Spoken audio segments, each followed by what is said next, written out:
انتہائی قابل صد احترام میرے محترم و مکرم معزز سامعین حضرات، 15واں پارہ سورہ الکہف کی ابتدائی آیات میں نے آپ حضرات کے سامنے تلاوت کی ہیں۔ اللہ تعالیٰ سے دعا ہے کہ اللہ تعالیٰ حق اور سچ کہنے کی توفیق عطا فرمائے، اور جو کچھ کہا جائے مجھ کو اور آپ کو سب کو عمل کرنے کی توفیق عطا فرمائے۔ اس سورت کے مضامین اور فتنہ دجال میں کیا مناسبت ہے اور فتنہ دجال سے حفاظت کا کیا راز ہے، انشاءاللہ تعالی آج کی اس نشست میں آپ کی خدمت میں عرض کروں گا۔ چونکہ سورہ الکہف کو فتنہ دجال سے حفاظت کے لیے مؤثر سرکار دو عالم صلی اللہ علیہ وسلم نے فرمایا ہے، میں یہ عرض کروں گا کہ اس کے آخر ایسے کون سے مضامین ہیں جن مضامین کی اعتبار سے دجال سے حفاظت کا نسخہ ارشاد فرمایا۔ چنانچہ فرمایا الحمدللہ الذی انزل علی عبدہ الکتاب، تمام تعریفیں اس اللہ کے لیے ہیں جس نے نازل کیا اپنے بندے پر یعنی حضور نبی کریم صلی اللہ علیہ وسلم پر اس کتاب کو یعنی قرآن مجید کو، وَلَمْ يَجْعَلْ لَهُ عِوَجًا، اور اس میں کوئی ٹیڑھا پن نہیں ہے، اس میں کوئی ثقب نہیں ہے، اس میں کوئی جھوک نہیں ہے، کوئی خرابی نہیں ہے۔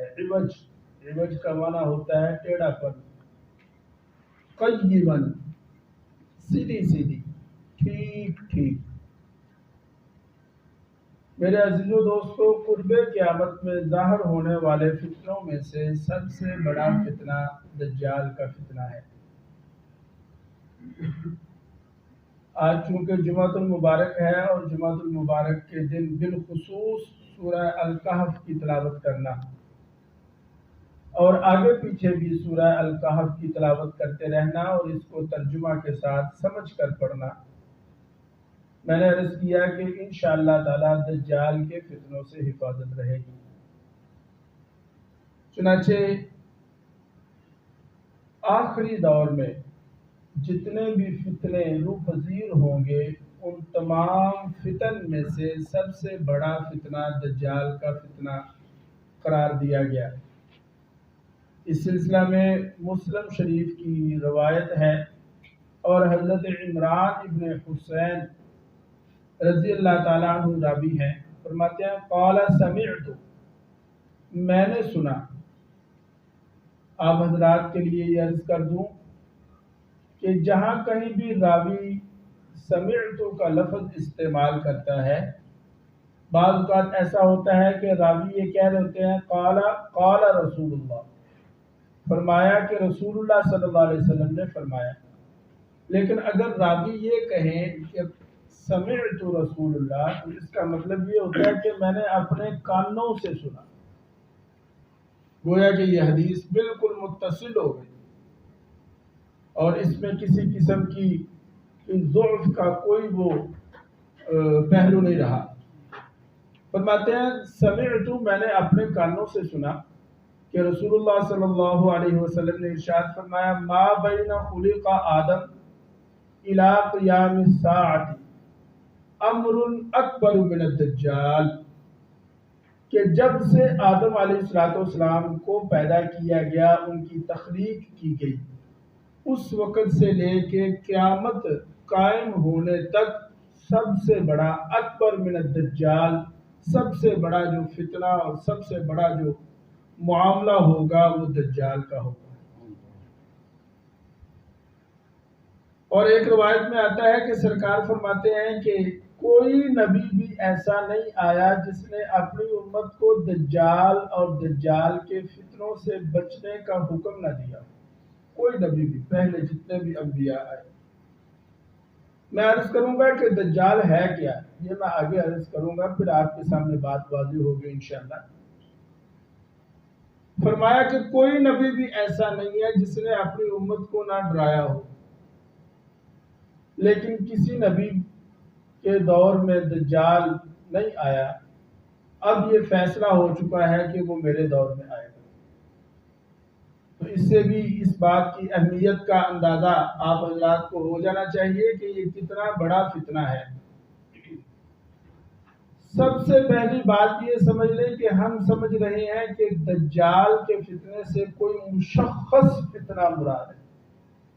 وہ تو ہے کہ دجال ایک فرد ہوگا، وہ تو ٹھیک ہے، لیکن فتنہ دجال سے کوئی خاص فرد یا مشخص نہیں مراد نہیں، بلکہ اس کے فتنے جو ہیں وہ چاروں طرف پھیلے ہوئے۔ اب آپ حضرات کو یہ روایت بڑی اچھی طرح سمجھ آ گئی ہوگی کہ آپ نے یہ فرمایا کہ سب سے بڑا فتنہ دجال کا فتنہ ہے۔ اس سے مراد یہ ہے کہ اگر دجال خود آ جائے ایک فرد کی شکل میں تب بھی اس سے بچنا ہے، اور اگر اس کی آمد سے قبل اس کے فتنے آنا شروع ہو جائیں تو وہ بھی بہت بڑے ہوں گے، ان سے بھی بچیں۔ اللہ اکبر۔ لہذا ہر بندہ مومن کے لیے کڑا امتحان ہے دجال کا فتنہ، ہر بندہ مومن کے لیے کڑا امتحان۔ دجال یہ لفظ دجل سے ہے۔ دجل کا معنی ہوتا ہے دھوکہ، فریب، جسے ہم کہتے ہیں ملمہ سازی، جسے ہم یوں تعبیر کر سکتے ہیں کہ نیچے تانبا ہو اور اوپر سونے کا پانی چڑھا دیا ہو، نیچے لوہا ہو اور اوپر، یہ ملمہ سازی ہے، یہ فریب ہے، دھوکہ ہے۔ چنانچہ دجال اس کا سارے کا سارا جو کام ہے وہ فریب، دجل، دھوکہ پر مبنی ہے۔ اللہ اکبر۔ اب سن لیں کہ دجال کی دو بڑی خصوصیات ہیں۔ نمبر ایک، وہ اپنے زمانے میں قوت، دولت، اختیارات کا سب سے بڑا داعی ہوگا اور مالک ہوگا۔ بہت بڑی قوت اس کے ساتھ ہوگی، اختیارات ہوں گے، دولت اتنی کہ اس کے ساتھ ساتھ سونا چاندی چلے گا، سائنسی کرشمے اس کے پاس ہوں۔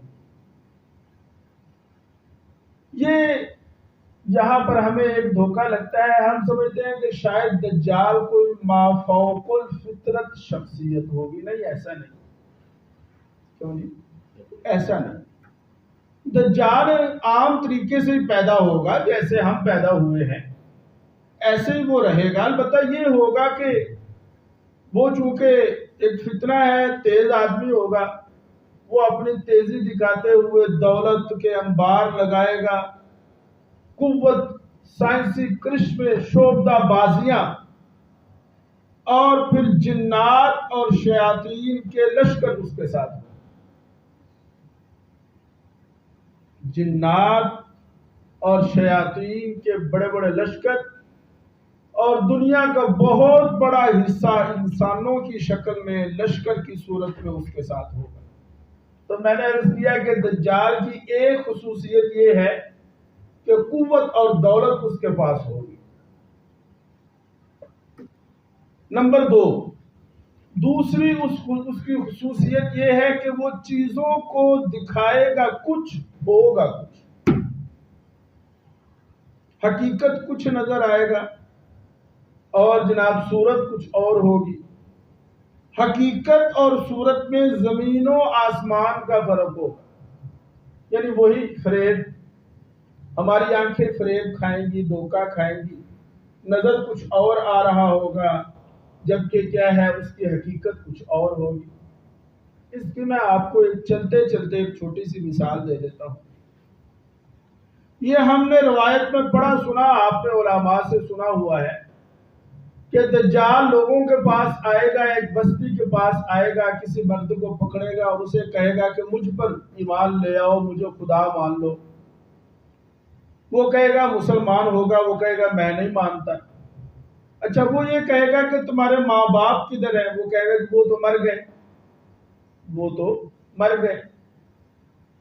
وہ اس کو یہ کہے گا کہ اگر تمہارے ماں باپ میں تمہیں ان کی قبروں پر لے جاتا ہوں، اگر وہ اپنی قبروں سے اٹھیں اور اٹھ کر یہ کہہ دیں، زندہ ہو کر یہ کہہ دیں کہ یہی خدا ہے، اس پر ایمان لے آؤ، تو کیا پھر تم یہ ایمان لے آؤ گے؟ ہم نے یہ سنا کہ وہ قبروں میں جائے گا اور اس کے والدین کی قبروں پر جا کر اسے یہ کہے گا کہ اٹھو بھائی، تو اس کے والدین زندہ ہو جائیں گے، اٹھ جائیں گے اور اٹھ کر اس کا اقرار کر لیں گے، اس پر ایمان لے آئیں گے۔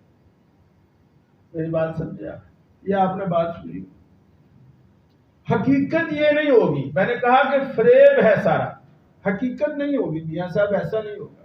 وہ ماں پہ عہدے نہیں ہوں گے، وہ کیا ہوگا، اس کے ساتھ جو جنات ہیں وہ ان جنات کو حکم دے گا، ان جنات میں سے دو جن اس کے والدین کی شکل میں آ کر اس کے سامنے ظاہر ہو جائیں گے، وہ سمجھے گا یہ والدین نے میرے، ایمان بگڑ جائے گا اس کا، ڈول جائے گا۔ میں نے کہا کہ کوئی مافوق الفطرت چیز نہیں ہے دجال، بس یہ ہے کہ دولت اور اسی طرح مال، قوت، اقتدار، سائنسی کرشمے اس کے بڑے معاون ہوں۔ یہ جو کہتے ہیں جہاں چاہے گا بارش برسا دے گا، وہ انج نہیں، وہ خدا نہیں، وہ یہ نہیں کہ حکم کرے گا تو بدل کٹھے ہو جائیں گے، ایسا نہیں ہوگا، بلکہ یہ جو یہاں ابھی ہو رہا ہے کہ مصنوعی بارشیں ہو رہی کہ نہیں ہو رہی، اب بھی سائنس نے مصنوعی بارشوں کا انتظام کیا ہوا، یا پھر یہاں ایسے ہی سائنسی کرشمے ہوں گے اس کے پاس۔ تو بہرحال میں نے کہا دو اس کی خصوصیات ہوں گی، نمبر ایک تو یہ کہ اپنے دور میں سب سے بڑی قوت ہوگا وہ، اور نمبر دو یہ کہ وہ دکھائے گا کچھ، نظر آئے گا کچھ، وہ صورت کچھ اور ہوگی، حقیقت کچھ اور ہوگی، ہے کواکب کچھ، نظر آتے ہیں کچھ، ہیں کواکب کچھ، نظر آتے ہیں کچھ، دیتے ہیں یہ بازیگر دھوکہ کھلا۔ لا الہ الا اللہ۔ آگے فرمایا لِيُنذِرَ بَأْسًا شَدِيدًا، یہی سورہ الکہف، میں نے اس کے مضامین آپ کے سامنے عرض کرنے، مختصر میں نے دجال کا تعارف بھی کرا دیا۔ قرآن کہتا ہے کہ لِيُنذِرَ بَأْسًا شَدِيدًا، یہ کتاب ہم نے اپنے نبی صلی اللہ علیہ وسلم پر نازل کی ہے اور انہیں اس لیے بھیجا ہے، گویا کہ سورہ الکہف کے مقاصد نزول میں سے یہ مقصد بھی ہے کہ لِيُنذِرَ بَأْسًا شَدِيدًا، کہ آپ ان کو ڈرائیں، بَأْسًا شَدِيدًا، بڑی جنگ سے، آپ انہیں ڈرائیں بَأْسًا شَدِيدًا، بڑی جنگ سے۔ کتاب الملاحم، کتاب الملاحم جو حدیث کے ابواب ہیں ان کے اندر لکھا ہے کہ ایک بڑی جنگ ہوگی جسے الملحمۃ العظمہ، الملحمۃ العظمہ، بڑی جنگ، بگ وار، اور اس کا صرف ہماری کتابوں میں تذکرہ نہیں ہے بلکہ کرسچن ایڈیشن میں بھی اس کا تذکرہ موجود ہے، اور وہ آخری اور بڑی جو جنگ ہوگی اس کو کرسچن ایڈیشن میں لکھا گیا آرمگڈان، اور عربی کی کتابوں میں المجدون یا آرمجدون، آرمجدون کی بگڑی شکل آرمگڈان ہے، یعنی خیر اور شر کی بہت بڑی جنگ، خیر اور شر کی بہت بڑی جنگ۔ فرمایا لِيُنذِرَ بَأْسًا شَدِيدًا، آپ ان کو ڈرائیں بَأْسًا شَدِيدًا، اس بڑی جنگ سے۔ یہاں پر ایک لفظی نکتہ بھی سمجھ لیں، یہ لفظ بَأْسًا جو آیا ہے یہ واحد ہے، مفرد ہے، اس کی جمع آتی ہے بَأْسَاءٌ، لیکن عربی زبان کے دامن میں چونکہ بہت زیادہ وسعت ہے، ایک لفظ جب وہ مفرد ہوتا ہے تو کوئی اور معنی بتا رہا ہوتا ہے، جب جمع ہو جاتا ہے تو اس کا معنی کچھ اور ہوتا ہے، کیوں جی؟ بلکہ اس کے دامن میں تو اتنی وسعت ہے کہ ایک ایسا لفظ ہوتا ہے جس کا مادہ بالکل علیحدہ ہوتا ہے مفرد کی شکل میں، لیکن جمع کی شکل میں مادہ اس کا بالکل علیحدہ ہو جاتا ہے۔ لفظ بأسا بحیثیت مفرد اس کا معنی ہوگا آفت.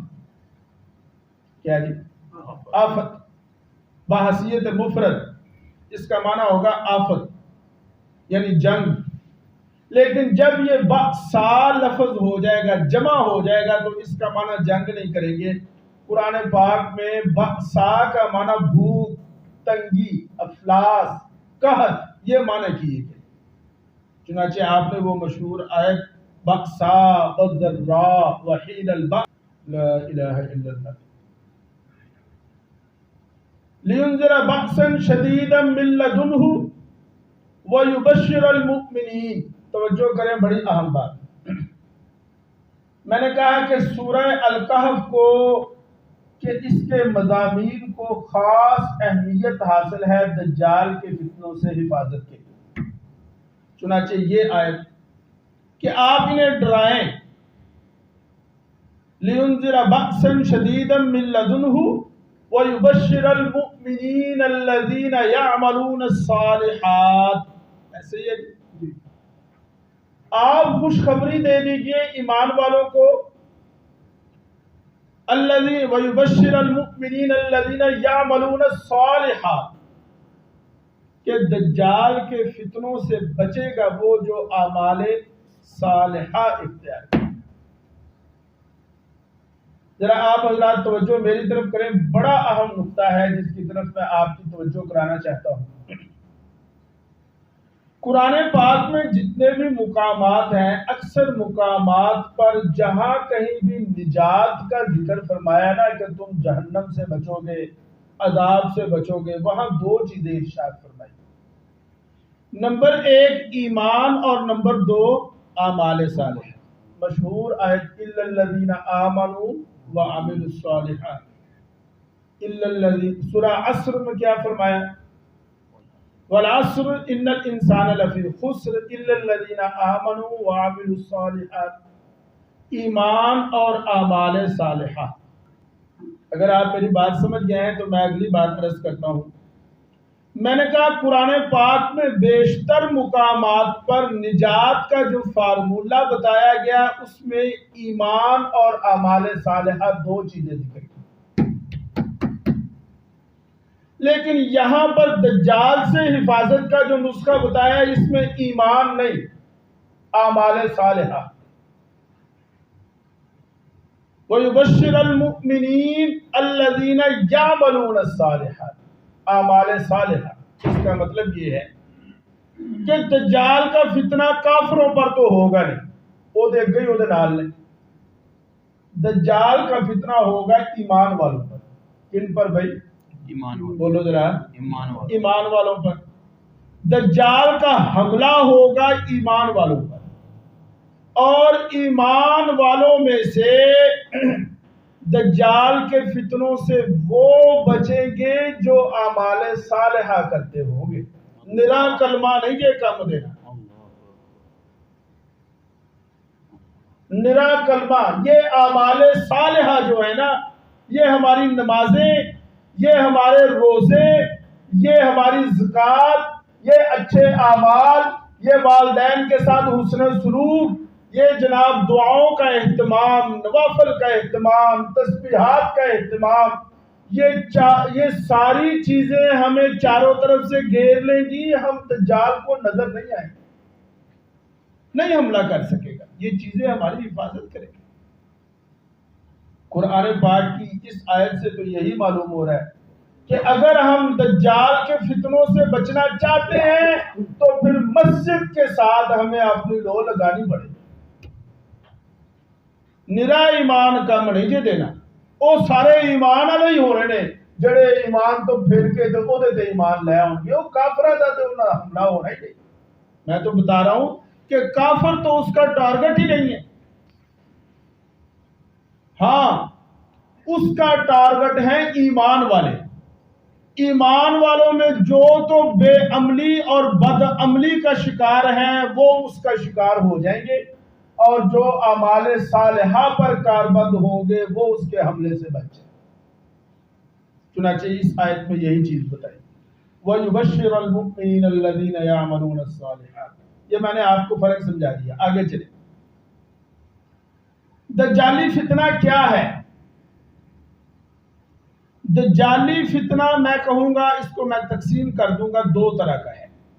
ایک تو ہوگا دجالی فتنہ بالعموم اور ایک ہے دجالی فتنہ بالخصوص. دجالی فتنہ یہ میں بات کی وضاحت کر رہا ہوں نا، اب آپ کے سامنے پیچھے تو ساری بات آپ سن چکے ہیں.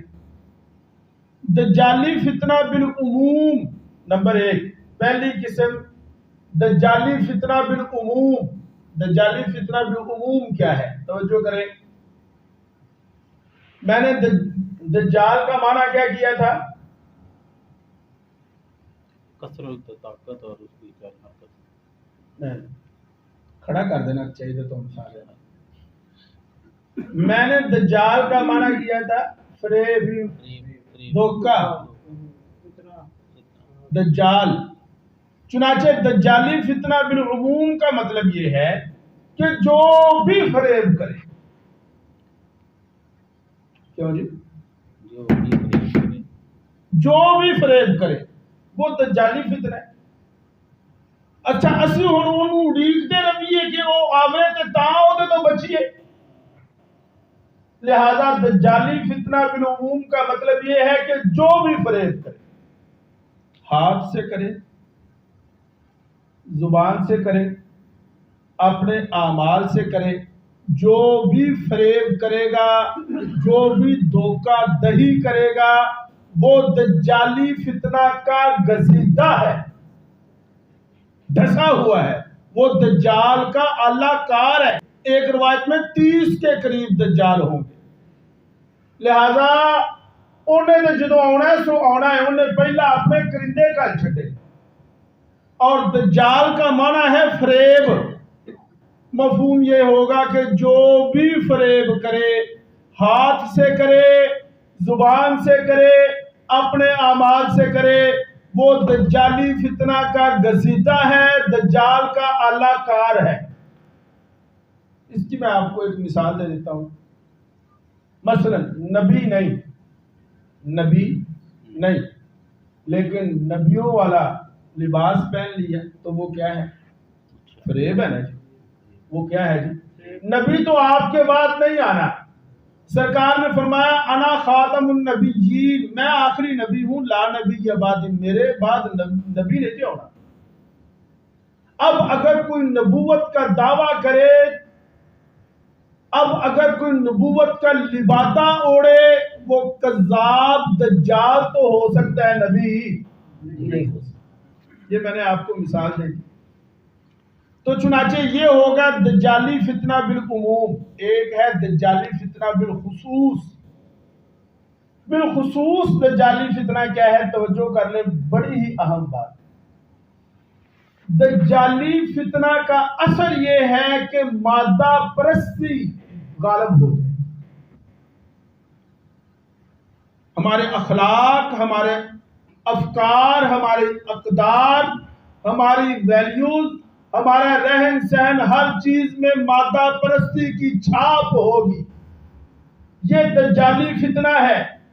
ہم اپنے آپ کو اپنے ارد گرد میں دیکھیں، اگر مادیت ہے اور ہم مادیت کے گرداب میں پھنستے جا رہے ہیں تو سمجھے کہ ہم دجال کا شکار ہوتے چلے جا رہے ہیں.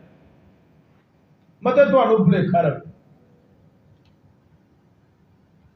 کیا ہوگا؟ سبب کے پیچھے، سب سبب کے پیچھے، مسبب الاسباب کو چھوڑ دیا، سبب کے پیچھے دنیا ہی دنیا، آخرت کا ظہور، آخرت بالکل بھول گئے، مادہ ہی مادہ، روح کو بالکل بھول گئے.